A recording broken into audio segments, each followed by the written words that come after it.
All right, so after that little introduction about integrals, now what we're prepared to do is to connect the wave equation, right? So something that's fundamental to all atoms. We're going to connect the wave equations of quantum mechanics, and using group theory, we're going to be able to show whether or not a spectroscopic transition, in this case, one for vibrational spectroscopy, is allowed. Okay, so what that means is that whether or not an integral associated with its probability is equal to 0 or not 0. Okay, and where this all comes from is the time-independent Schrodinger equation. So you have this Hamiltonian times psi, that's your wave function, is equal to the energy times psi. And so this you might remember as an eigenfunction because it spits out something that looks very similar to what you started with. But that's not really super important. This is the basic time-independent Schrodinger equation. And what you can do, there's just through a simple derivation, is we can get a quantity that relates to energy, okay? And so what we're gonna do is, so this is some state, and we're gonna call this J state. That's gonna be like our final state, okay? So we're doing some sort of transition, right? When you're in spectroscopy, you're going from a ground state, let's say, to an excited state. You always have a starting and a final state. So you have two states that you're talking about, and you're asking is if a transition can occur. So I is going to be another state. We can think about that as our initial state. If we multiply both sides by psi I, and then we take the integral of both, what we can do is we can divide out for E, right? E is a constant. So we can divide that out, and we get this, this expression here. Okay, and what you can see is that now you have a fraction, and a fraction can only be non-zero if the numerator is non-zero, right? And so the energy here of going from one state to another state is only going to be non-zero if this top portion of this fraction is non-zero, the numerator. So really all we have to look at is this integral. And now that we know about how the symmetry of the components of an integral, the products, right? This is a product, right? D tau here, tau means all space.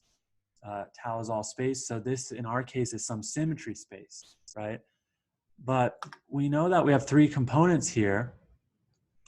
And we have a Hamiltonian and our two wave functions for our two states.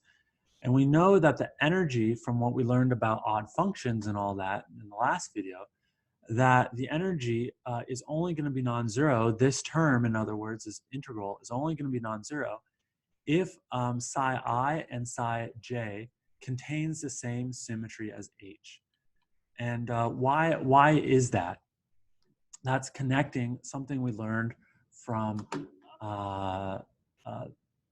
chapter 2, and also with this new material that we learned on integrals. So let me just write out here, right? We know that you're only going to have a non-zero integral if you have a totally symmetric representation in here, right? We can't have any odd functions. So we have to have totally symmetric. What does that mean? That means we have to have something like an A1. The symmetry of this product right here, psi I times H times psi j, has to have an A1 in it. Otherwise, the integral is going to be 0. And we prove that, because otherwise it's an odd function. It behaves like an odd function. There's some anti-symmetricness to it, right, which will make that integral 0. So how do you get an odd function? Well, remember that in chapter 2, at the end of chapter 2, we went over product tables. And you only get an A1 in a product, right, when you're doing reducible representations, if you're on the diagonal of the product table. So in other words, if you're multiplying something by itself, right? So recall that like E times E in, for example, C3V, just making up a character table, a point group that we did last time. That one is A1 plus something. It's actually A1 plus A2 plus E, but that's not important. That has an A1 in it. But any other product that's not times itself, for example, if you did E times A2, that is not going to have A1, right? It's not going to be A1 or A1 plus something. So only if you're multiplying something by itself will you have an A1. And only if you have an A1 in an integral somewhere in a summation or by itself will you have a non-zero value. So that's why this, only if this product has the same symmetry as Hamiltonian, will you get an A1 because of the product table theorem. And that's the only situation in which you will have a non-zero integral. So in other words, that selection that you will observe this transition, or at least that you can observe. Otherwise, it's totally going to be a forbidden transition, and there's no probability, there's zero probability that that transition will exist. So the peak at that energy would not show up, it'll be silent.